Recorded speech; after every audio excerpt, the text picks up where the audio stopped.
اتارنا، اور اس کا مطلب ہے کہ ایک ہی سارا جو ہے وہ اتار دینا۔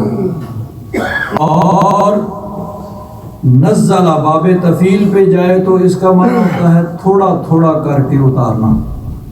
اب قرآن پاک کے لیے دونوں لفظ استعمال ہوئے ہیں، انزل بھی اور نزل بھی، یعنی ایک مرتبہ اللہ تبارک و تعالیٰ نے اس کو یک بارگی اتارا اور پھر اس کو آسمان دنیا سے حضور قلب مبارک پر تھوڑا تھوڑا کر کے اتارا۔ چنانچہ سورہ القدر میں فرمایا انا انزلناہ فی لیلۃ القدر، کہ ہم نے قرآن پاک کو لیلۃ القدر میں اتارا۔ تو یہاں لوح محفوظ سے آسمان دنیا پر ایک ہی مرتبہ قرآن پاک کے نزول کا ذکر ہے، اور نزل اور تنزیل، نزل ینزل تنزیل، آہستہ آہستہ اس کا ذکر سورہ الشعراء میں ہے۔ ارشاد فرمایا وَإِنَّهُ لَتَنزِيلُ رَبِّ الْعَالَمِينَ، سبحان اللہ، بے شک یہ قرآن پاک اللہ تبارک و تعالیٰ کی طرف سے اتارا گیا ہے۔ یہاں تنزیل ہے یعنی تھوڑا تھوڑا کر کے۔ نزل به الروح الامین، اسے لے کر حضرت جبریل امین آئے، وہ لے کر حضور کے پاس حاضر ہوتے تھے۔ علی قلبک، محبوب یہ آپ کے دل پر نازل کیا گیا۔ لتکون من المنذرین، سبحان اللہ، تاکہ آپ ڈرانے والے اور سمجھانے والے ہو جائیں۔ بلسان عربی مبین، سبحان اللہ، یہ واضح فصیح عربی زبان کے اندر ہے۔ تو ایک ہے قرآن پاک کا نزول لیلۃ القدر میں یک بارگی لوح محفوظ سے آسمان دنیا پر، اور پھر 23 برس کے عرصہ میں تھوڑا تھوڑا کر کے حضور کے قلب انور پر، حضور کے دل مبارک پہ اس کا نزول یہ 23 برس کے عرصہ میں ہے۔ تو یہاں جو ذکر ہے شہر رمضان کے ماہ رمضان المبارک میں قرآن پاک اتارا گیا، یہاں پہلا نزول یعنی لوح محفوظ سے آسمان دنیا پر یک بارگی ایک ہی مرتبہ اس کا نزول۔ تو ارشاد فرمایا شہر رمضان الذی انزل فیہ القرآن ھدی للناس وبینات من الہدی والفرقان، سبحان اللہ، یہ لوگوں کے لیے ہدایت کا سامان ہے قرآن پاک۔ وبینات من الہدی، اور ہدایت کی واضح نشانیاں ہیں، والفرقان، اور یہ حق و باطل میں فرق کرنے والا ہے۔ تو قرآن پاک کتاب ہدایت ہے، اللہ تبارک و تعالیٰ نے اس کو اپنی مخلوق کی ہدایت کے لیے اتارا۔ قرآن پاک کے مضامین میں ہر قسم کے مضامین ہیں، جس میں اخلاقیات بھی ہیں، سیاسیات بھی ہیں، یعنی انسان اس کا اپنے اہل و عیال، اپنے رشتہ داروں، اپنے دوستوں، اپنے ہمسایوں، ان کے ساتھ کیسا سلوک ہونا چاہیے، ساتھ کام کرنے والے، ساتھ چلنے والے، ان کے ساتھ اس کا کیسا برتاؤ ہونا چاہیے، مسلمان ممالک کے دوسرے ممالک کے ساتھ کیسے تعلقات اور کیسے برتاؤ ہونے چاہیے، ہر چیز قرآن پاک کے اندر اللہ تبارک و تعالیٰ نے بیان فرمائی۔ کافر جو تھے جب قرآن پاک اترا اور انہوں نے دیکھا کہ لوگ مسلمان ہو رہے ہیں اور وہ وقت دور نہیں کہ جب ہماری ریاست، ہمارا اقتدار ختم ہو جائے گا، اکثریت لوگوں کی اسلام قبول کر لے گی، تو انہوں نے لوگوں کو اسلام سے دور کرنے کے لیے اور ان کے دلوں سے اس کی اہمیت کو نکالنے کے لیے یہ کہا کہ یہ قصے کہانی ہے۔ اب قرآن پاک میں اللہ تبارک و تعالیٰ نے گزشتہ اقوام کے اور افراد کے واقعات بھی بیان فرمائے جو پہلے قومیں گزری، اور اسی طرح کچھ لوگ افراد جو گزرے ان کے واقعات بھی قرآن پاک میں بیان ہوئے، لیکن مقصد صرف قصہ کہانی نہیں، قصہ گوئی نہیں، بلکہ اس سے سبق حاصل کرنا ہے کہ اگر کسی قوم نے اللہ تبارک و تعالیٰ کی نافرمانی کی تو اس کا انجام کیا ہوا، اور جنہوں نے اللہ تبارک و تعالیٰ کی فرمان برداری کی ان کو کیا انعام ملا۔ اسی طرح کچھ افراد جنہوں نے اللہ تبارک و تعالیٰ کی نافرمانی کی اور پھر ان کو کیا سزا ملی، اور جنہوں نے اللہ تبارک و تعالیٰ کی فرمان برداری کی ان کو کیا انعامات ملے۔ تو قصے جو بیان ہوئے، قصص، اس سے بھی مقصد صرف اور صرف سبق حاصل کرنا اور عبرت حاصل کرنا ہے، اور یہ قرآن پاک کے بے شمار مضامین میں سے ایک حصہ ہے۔ لیکن کافر جو تھے وہ لوگوں کے دلوں سے قرآن پاک کی اہمیت کو کم کرنے کے لیے جب اور کوئی اربا نہیں تو انہوں نے یہ کہا کہ یہ قصے کہانیاں بھائی پرانے زمانے کی قصے ہیں۔ چنانچہ دیکھیے قرآن پاک میں اللہ تبارک و تعالیٰ نے سورہ الفرقان میں اس چیز کا ذکر کیا، وَقَالُوا، اور کافر بولے، اساطیر الاولین، یہ پہلے لوگوں کے کہانیاں ہیں، افسانے ہیں۔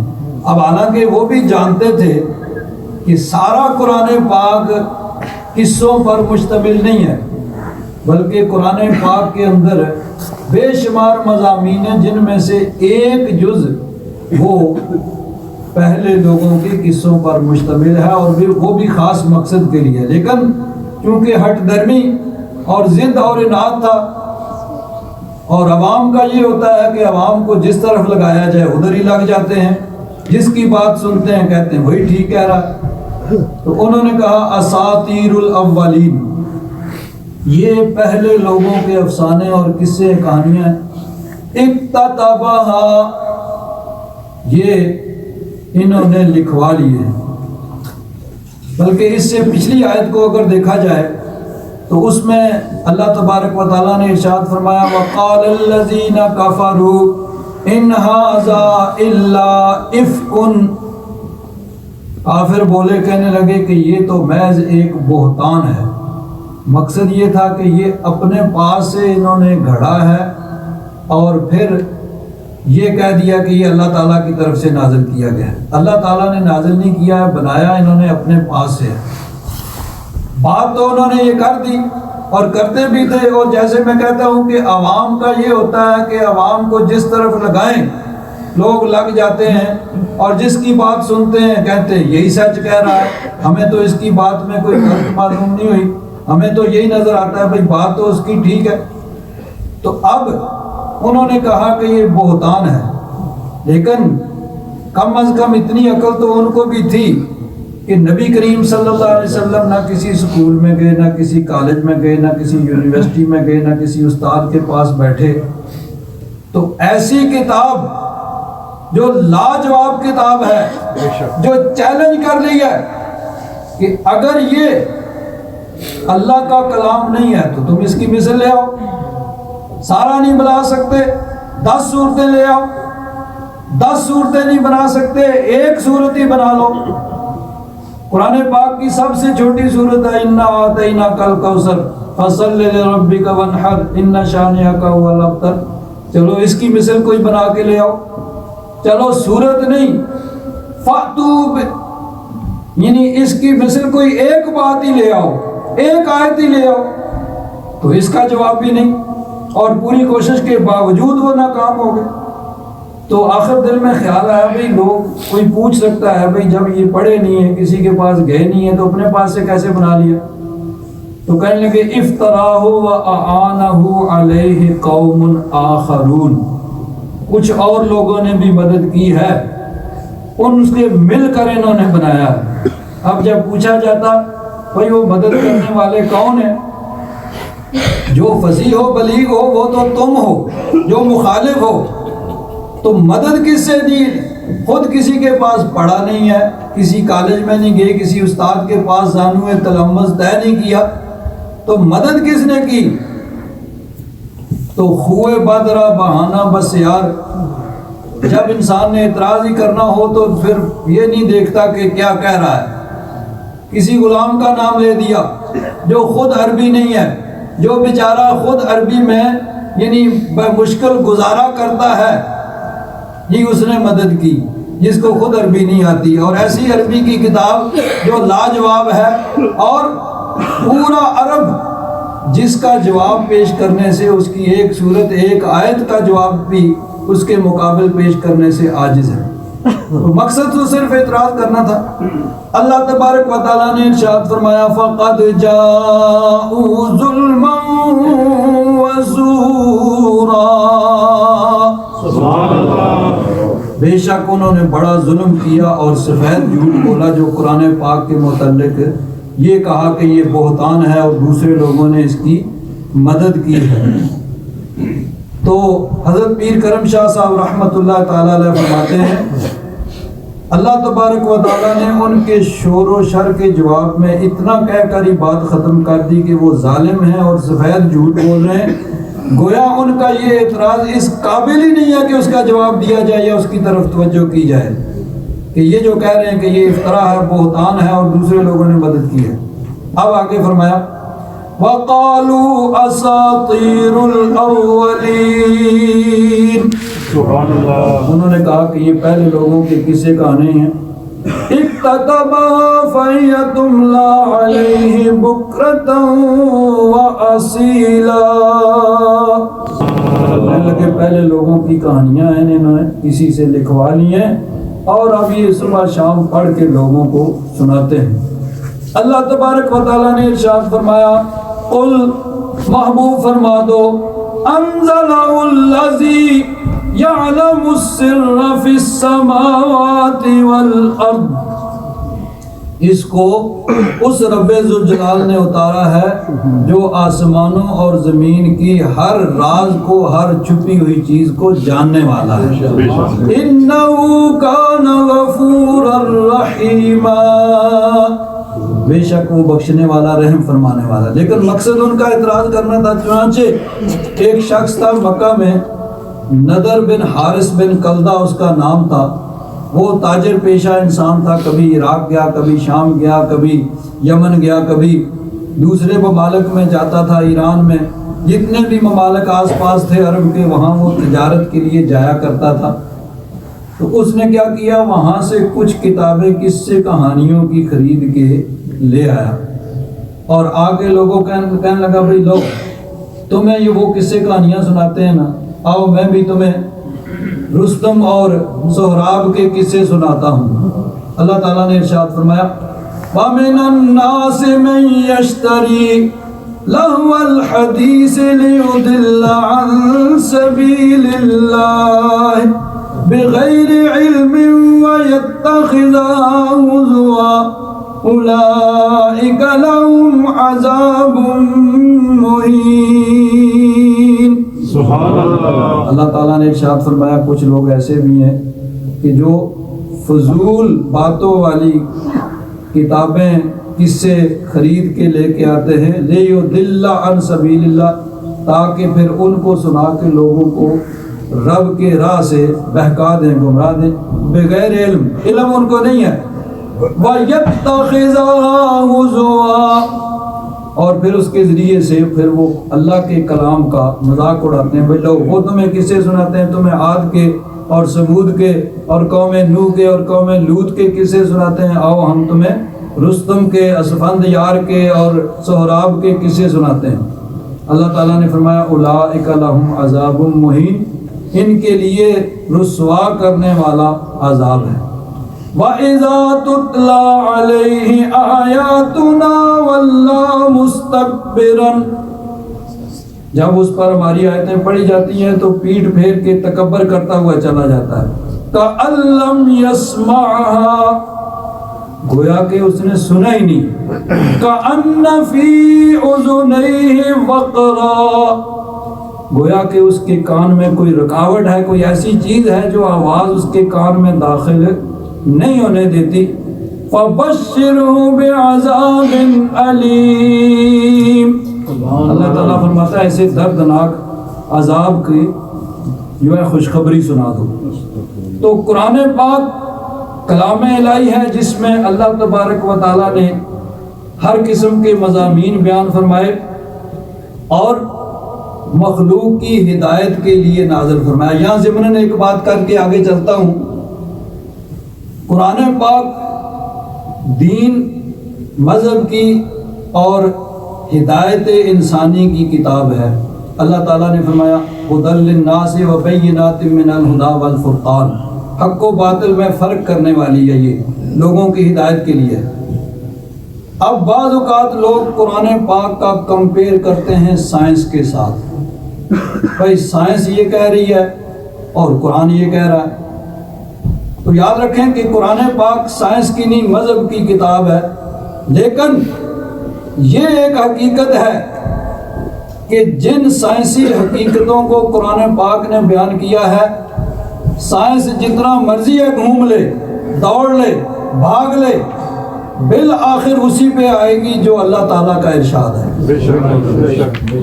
اگر اس کے خلاف سائنس کچھ کہہ رہی ہے تو وہ سائنس ابھی رستے میں ہے، ابھی منزل پہ نہیں پہنچی، کیونکہ سائنس میں یہ ہوتا ہے آج سائنسدان کوئی بات دریافت کرتا ہے، بڑا شور مچتا ہے جی، بڑی اچھی بات جی، بہت کیا ایجاد کیا ہے اور کیا نئی اس نے ایک چیز ڈسکور کی ہے۔ کل کوئی نیا سائنسدان آ جاتا ہے اور کہتا ہے بھئی اس کو تو پتہ ہی نہیں تھا، اس کے پاس یہ معلومات نہیں تھی، اس کے پاس یہ معلومات نہیں تھی، اس لیے جو اس نے فیصلہ کیا تھا وہ اس کے وقت کے اعتبار سے درست تھا، لیکن وہ سائنس کے اعتبار سے اس کا فیصلہ درست نہیں ہے، اصل چیز یہ ہے، یعنی اس کی بات کو رد کر دیتا ہے۔ پھر کل کوئی اور سائنسدان آئے گا، وہ کہے گا نہیں، اس نے جو بات کی تھی اس نے اپنے علم کے اعتبار سے درست کی تھی، لیکن حقیقت میں اس کی بات درست نہیں ہے، اصل بات یہ ہے۔ تو سائنس جو ہے اس میں مسلسل تبدیلیاں ہوتی رہتی ہیں، حتمی بات وہی ہوگی جب وہاں پہ آئے گی جو اللہ رسول کا فرمان ہے۔ تو بہرحال سائنس اگر کچھ اور کہتی ہے تو وہ ابھی رستے میں ہے، یا ہمیں قرآن و حدیث کی صحیح سمجھ نہیں ہے۔ اگر صحیح سمجھ ہے اور سائنس کچھ اور کہہ رہی ہے تو پھر سائنس ابھی اپنی منزل پہ نہیں پہنچی ہے، بالآخر وہیں پہ آ جائے گی جو اللہ تبارک و تعالیٰ کا ارشاد ہے۔ تو بہرحال یہ ضمناً بات آئی، قرآن پاک ہدایت کی کتاب ہے، لیکن کافروں نے اناد کے طور پر، ضد کے طور پر، ہٹ درمی کے طور پر عوام کو بہکانے کے لیے کہا کہ یہ پرانے زمانے کے قصے ہیں، لوگوں کو قصے ہیں اور لوگوں کو قصے سنائے جاتے ہیں، حالانکہ قصے جو قرآن پاک نے بیان ہوئے ہیں وہ صرف ایک جز ہے اور وہ بھی کسی مقصد کے لیے بیان کیا گیا ہے، بے مقصد نہیں ہے۔ اب بڑا مختصر وقت رہ گیا، میں ایک مختصر سا قصہ تو بڑا تفصیل ہے، میں اختصار کے ساتھ اس کو آپ حضرات کے سامنے بیان کروں گا۔ اللہ تبارک و تعالیٰ نے قرآن پاک میں قارون کا ذکر فرمایا، قرآن پاک کے مختلف مقامات پہ قارون کا ذکر ہوا، اور سورہ القصص میں قدر تفصیل سے ایک پورا رکوع ہے، اور اس پورے رکوع میں قارون کا ذکر ہوا۔ اللہ تعالیٰ نے فرمایا ان قارون کان من قوم موسیٰ، قارون موسیٰ علیہ السلام کی قوم میں سے تھا۔ مفسرین فرماتے ہیں کہ موسیٰ علیہ السلام کا قریبی رشتہ دار تھا، کسی نے کہا کہ چچا زاد بھائی تھا، کسی نے کہا خالہ زاد بھائی تھا، بہرحال قریبی رشتہ دار تھا۔ لیکن فبغى علیہم، ان پہ اس نے سرکشی کی، بنی اسرائیل اپنی قوم پہ۔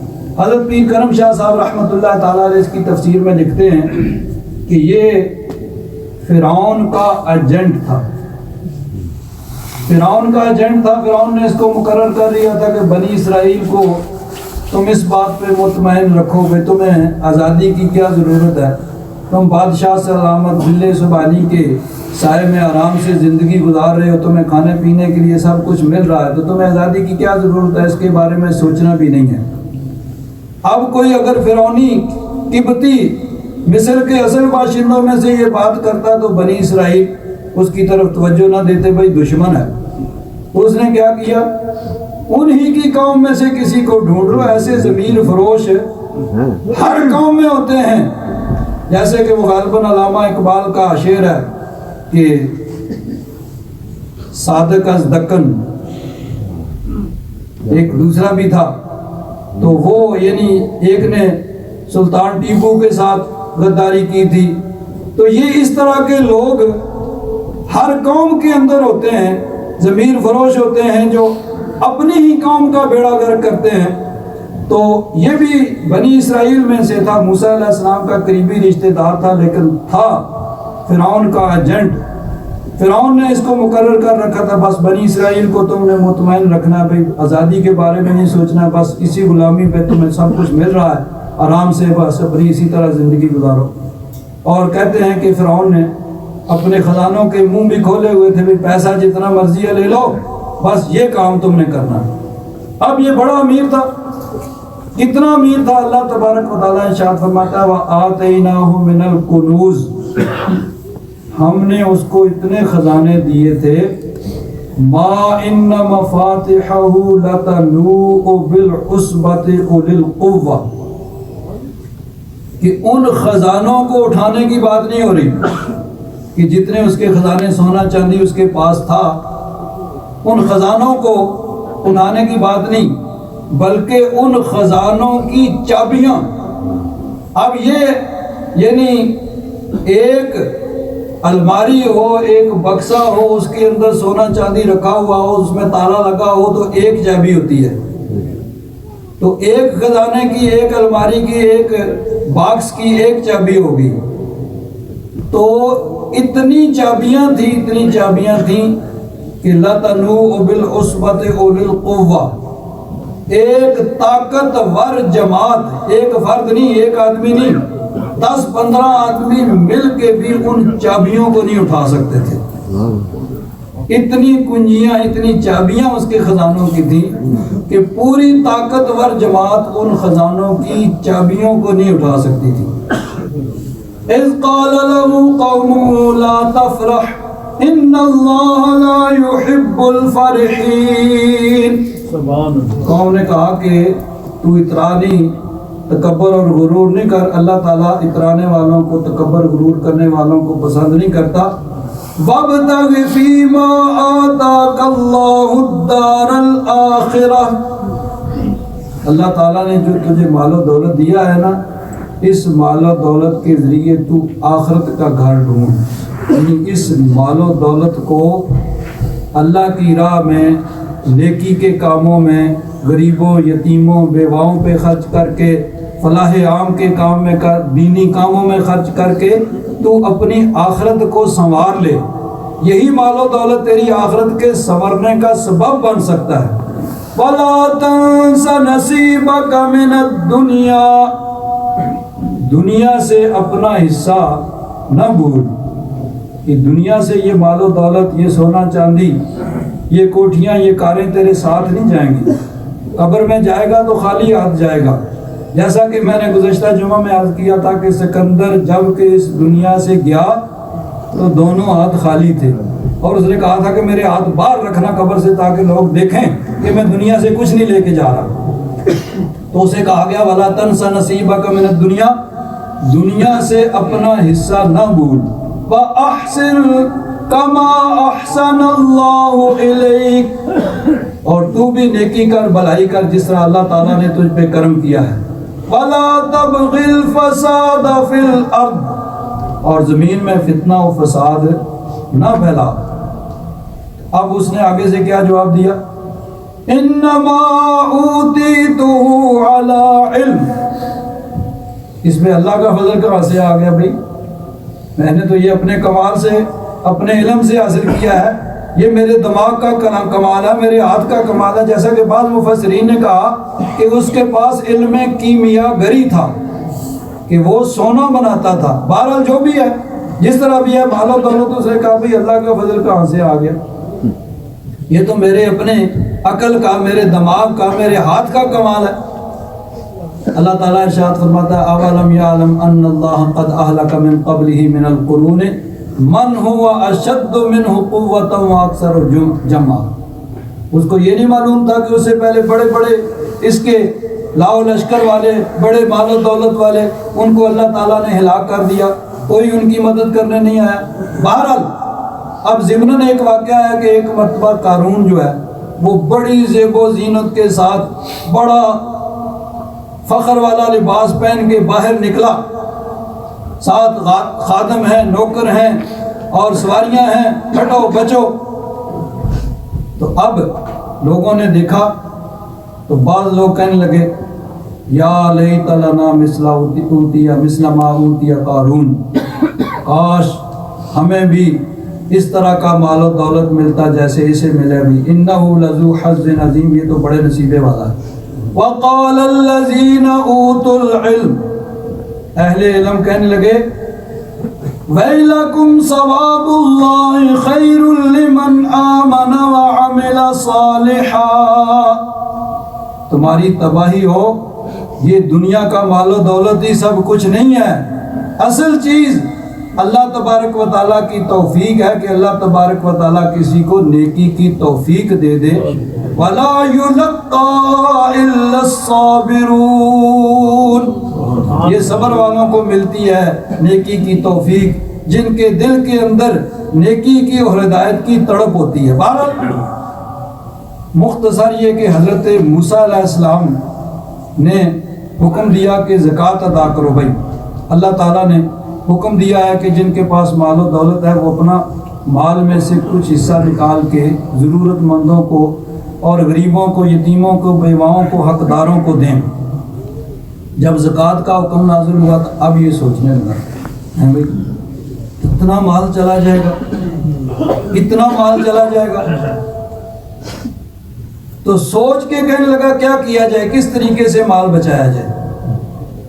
مال بچانے کی ترکیب یہ سوچی کہ لوگوں کو کہنے لگا لو بھائی، پہلے تو موسیٰ علیہ السلام سن تمہیں نمازیں پڑھنے کا کہتے رہے، اب تمہارے مال پہ قبضہ کرنا چاہتے ہیں، اس لیے اب یہ نیا انہوں نے ایک معاذ اللہ اس کے مطابق یہ تھا کہ ڈھونگ رچایا، اپنے پاس سے کہہ دیا اللہ کا حکم کو نہیں ہے، بس تمہارے مال پہ قبضہ کرنا چاہتے ہیں۔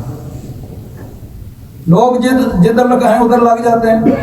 اس نے کیا کیا، ایک سازش کی، ایک عورت کو تیار کیا کہ میں موسیٰ علیہ السلام کو بلاؤں گا اور ان کو تبلیغ کے لیے کہوں گا اور ایسی سچویشن کریٹ کروں گا کہ تم ان پہ الزام عائد کر دینا تاکہ لوگ ان سے متنفر ہو جائیں اور یہ زکوٰۃ کی بات جو ہے یہ ٹل جائے۔ حضرت موسیٰ علیہ السلام کو بلایا، حضرت موسیٰ علیہ السلام تبلیغ کر رہے ہیں، مجمع عام ہے، کہنے لگا جی اگر کوئی بدکاری کرے تو اس کے لیے کیا حکم ہے؟ آپ نے فرمایا اس کو سزا ملے گی، اس کو پتھر مارے جائیں گے، اس کو رجم کیا جائے گا۔ کہنے لگا جی اگر آپ یہ کام کریں تو حضرت موسیٰ علیہ السلام نے کہا بھائی خدا کا خوف کر، میں اللہ کا نبی یہ کام کیسے کر سکتا ہوں؟ اس نے کہا جی یہ آپ کہہ رہے ہیں نا، یہ عورت کہہ رہی ہے آپ نے اس سے بدکاری کی ہے۔ اس عورت نے برسر مجلس حضرت موسیٰ علیہ السلام پر سب کے سامنے الزام لگا دیا، ہاں موسیٰ علیہ السلام نے مجھ سے بدکاری کی اور یہ بچہ پیدا ہوا۔ حضرت موسیٰ علیہ السلام جلالی نبی تھے، اللہ تعالیٰ کی بارگاہ میں عرض کی کہ یا رب ذوالجلال، اس نے اپنے مال و دولت کے لیے تیرے نبی پہ یہ الزام عائد کیا۔ اللہ تعالیٰ نے فرمایا کہ پیارے کریم، ہم نے یہ زمین آپ کے تابع کر دی ہے، جو آپ حکم دیں گے ویسے ہی کرے گی۔ حضرت موسیٰ علیہ السلام نے حکم دیا زمین کو، اس بدبخت کو زمین نے اپنے اندر ہڑپ کر لیا۔ اللہ تعالیٰ ارشاد فرماتا ہے فَخَسَفْنَا بِهِ وَبِدَارِهِ الْأَرْضِ، اس کو بھی اور اس کے خزانوں، پہلے تو اس کو دنسانا، لیکن پھر موسیٰ علیہ السلام نے سوچا بھائی کل کوئی یہ نہ کہے کہ اس کے خزانوں پہ قبضہ کرنے کے لیے موسیٰ علیہ السلام نے اس کو زمین میں دنسایا، ساتھ ہی اس کے خزانوں کو بھی زمین میں ہی دنسا دیا، لے بھی ساتھ ہی لے جا تو، اور تو کوئی قبر میں نہیں لے گیا، تو لے جا ساتھ۔ فَمَا كَانَ لَهُ مِنْ فِئَةٍ يَنْصُرُونَهُ مِنْ دُونِ اللَّهِ، جب اللہ تعالیٰ کی پکڑ آئی تو پھر کوئی اس کو بچانے نہیں آیا، کوئی اس کی مدد کرنے والا نہیں آیا۔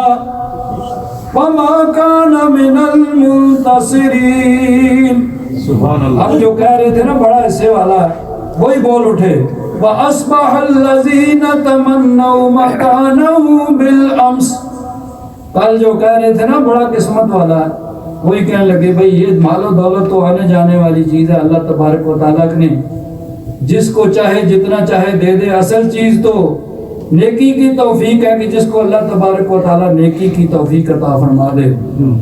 لولا امن اللہ علینا لخسف بنا، وہی کہتے ہیں کہ اگر اللہ تعالیٰ کا فضل ہم پہ نہ ہوتا، کرم نہ ہوتا تو ہم بھی زمین میں ہی دنسا دیے جاتے۔ تو بات یہ ہے کہ اب دیکھیں، بات پچھلے ہفتے بھی زکوٰۃ کے سلسلہ میں آخر میں نے یہی عرض کی تھی کہ یہ مال و دولت انسان کی ضرورت ہے، انسان کی کمزوری بھی ہے، لیکن اس کے لیے انسان کو کسی قاعدے قانون کا پابند ہونا بھی ضروری ہے۔ اگر اس قاعدے قانون مسلمہ اصول کو چھوڑ دے گا، حلال حرام جائز ناجائز ان حدوں کو ایک دفعہ عبور کر دے گا تو پھر اس کے کہیں قدم نہیں لگیں گے۔ اور اگر یعنی دنیا کے مال و دولت کے لیے جائز طریقے سے کوشش کرنا، محنت کرنا، یہ برا نہیں ہے، منع نہیں ہے، اللہ تبارک و تعالیٰ کا حکم ہے کہ رزق حلال کے لیے کوشش کرو، محنت کرو، لیکن محنت کوشش کے ساتھ جو جائز طریقے سے حلال طریقے سے مل جائے اس پہ جو صبر کر لیتا ہے اللہ تبارک و تعالیٰ کی توفیق ہوتی ہے اور پھر اس کو یعنی قناعت کی دولت مل جاتی ہے۔ اور اگر کوئی آدمی اس سے آگے گزر جاتا ہے، حلال حرام جائز ناجائز کی حد کو عبور کر جاتا ہے، تو پھر وہ اسی طرح قارون کی طرح وہ کچھ کر گزرتا ہے کہ انسانیت ہمیشہ اس پہ لعنت بھیجتی رہتی ہے۔ تو یہ مال و دولت جو ہے اس کے لیے بھی قاعدہ قانون، اس کا پابند، جائز ناجائز حرام اور حلال کا یعنی خیال رکھنا ضروری ہے، تبھی انسان دنیا اور آخرت میں کامیاب ہو سکتا ہے۔ اللہ تبارک و تعالیٰ توفیق عطا فرمائے، اور اللہ تبارک و تعالیٰ اس جمعۃ الوداع کے موقع پہ ہم سب کو قرآن پاک کو صحیح طریقے سے سمجھ کر اس پر عمل کرنے کی توفیق عطا فرمائے۔ میں آخر میں آپ حضرات کو دعوت دوں گا کہ الحمدللہ درس قرآن کی محفل ہر ہفتے یعنی ہر اتوار کو ظہر کی نماز سے 1 گھنٹہ پہلے درس قرآن کی محفل ہوتی ہے۔ آپ حضرات تشریف لائیں اور اس کے اندر شریک ہوں۔ الحمدللہ 2001 میں شروع کیا تھا، 17 سال میں یہ مسلسل یعنی اتوار کو جو درس قرآن ہوتا ہے ایک دفعہ مکمل ہوا ہے۔ گزشتہ سال انہی دنوں میں رمضان شریف کے آخری اتوار کو مکمل ہوا تھا۔ اب الحمدللہ دوبارہ ایک سپارہ ہو گیا، دوسرا سپارہ اب شروع کیا ہوا ہے۔ تو آپ حضرات کوشش کریں اور اس درس قرآن کی محفل کے اندر شامل ہوں۔ دنیا کے کام جو ہیں وہ دھندے وہ کبھی ختم نہیں ہوں گے، انسان ختم ہو جائے گا، لیکن اس کے لیے کوشش کریں، تھوڑا سا وقت نکالیں۔ اور جب انسان کے دل کے اندر کوئی کام کرنے کی خواہش ہوتی ہے تو پھر انسان اس کے لیے کوشش کرتا ہے۔ جہاں انسان چاہتا ہے اس کے لیے پہلے سے پلاننگ کرتا ہے، بھئی فلاں جگہ جانا ہے، اتنے بجے پہنچنا ہے، تو یہ بھی چھوڑ دو، یہ رہنے دو، یہ بلانگ رکھ نہیں ہے، یہ امپارٹنٹ نہیں ہے، ٹھیک ہے بھئی اتنے بجے وہاں پہنچنا ہے۔ اور جہاں انسان کوئی نہیں یعنی انسان کے دل کے اندر خواہش نہیں ہوتی ہے تو کہتا ہے بھئی ٹھیک ہے اس کو رہنے دو، اس کی چلو ٹھیک ہے اگلے ہفتے سے، چلو اگلے ہفتے سے، ٹھیک ہے اگلے ہفتے سے، وہ اگلا ہفتہ پھر کبھی نہیں آتا۔ تو کوشش کریں اور اس کے اندر شریک ہوں۔ اسی طرح ہفتے کو الحمدللہ حضرت قبلہ علامہ چشتی صاحب ڈچ کے اندر اسلام کے متعلق وہ لیس دیتے ہیں، اس میں جو ہے سمجھدار بچے اور بڑی عمر کے جو بھی ڈچ سمجھ سکتے ہیں، مرد اور عورتیں سب وہ شامل ہو سکتے ہیں۔ بہت ہی اہم چیز ہے اور بہت بنیادی چیزوں جو اسلام کے بارے میں وہ سکھائی جاتی ہیں، اس میں بھی کوشش کریں آپ حضرات شامل ہوں۔ انشاءاللہ اس کی برکتیں آپ حضرات کو ملیں گی. اللہ تبارک و تعالیٰ توفیق عطا فرمائے. اور آخری بات، الحمدللہ اللہ تبارک و تعالیٰ نے مہربانی کی، 9 آدمی اعتکاف میں بیٹھے ہوئے ہیں اور الحمدللہ وہ ذکر و فکر عبادت کے اندر مشغول ہیں. اور یہ بہت بڑی سعادت ہے، اللہ تبارک و تعالیٰ جس کو توفیق عطا فرمائے. اور یہ یعنی ایک تو ہے نا کہ ایک عبادت اور ریاضت، اور ایک خود اعتکاف جو ہے ایک مستقل عبادت ہے کہ اگر اعتکاف والا سو بھی رہا ہے تو اس کا یعنی وہ نیکیوں کا سلسلہ جاری ہے کہ وہ اعتکاف میں بیٹھا ہوا ہے. ویسے اعتکاف والوں کو جو ریسٹ ہے وہ صبح نماز سے ظہر تک ہی ہوتا ہے، باقی ٹائم ریسٹ کو نہیں ہوتا. الحمدللہ نماز تراویح کے بعد آپ حضرات جب چلے جاتے ہیں تو پھر یہ تہجد کی نماز ادا کرتے ہیں، اور تہجد کے اندر وہ ساری منزل جو 20 رکعت نماز تراویح میں پڑھی جاتی ہے وہ پوری 8 رکعت میں پھر تہجد میں پڑھی جاتی ہے. سبحان اللہ. اور زور سے بعد پھر حافظ صاحب ان کو یعنی صلاۃ التسبیح بھی پڑھاتے ہیں. تو آرام کا ٹائم صرف صبح سے زور تک ہی ہوتا ہے، باقی الحمدللہ. تو یہ بھی ایک بہت بڑی سعادت ہے، اللہ تبارک و تعالیٰ قبول فرمائے. اور جو حضرات جنہوں نے ابھی تک کبھی نہیں اعتکاف کیا وہ بھی کوشش کریں اگلے سال سے ابھی سے نیت کر لیں کہ ہم نے بھی انشاءاللہ ایک مرتبہ کم از کم زندگی میں حضور کی اس سنت پہ عمل کرنا ہے. اللہ تبارک و تعالیٰ توفیق عطا فرمائے. اور یہ بھی اللہ تبارک و تعالیٰ کی مہربانی ہے کہ آپ کی اس مسجد کے اندر جتنے آدمی اعتکاف بیٹھے ہوئے، میرے علم کے مطابق ہالینڈ کی کسی مسجد میں اتنے آدمی اعتکاف میں نہیں ہوتے ہیں. یہ اللہ تبارک و تعالیٰ کا کرم ہے اور حضرت غوث اعظم کی نگاہ عنایت ہے. اللہ تبارک و تعالیٰ اپنا کرم اور فضل فرمائے.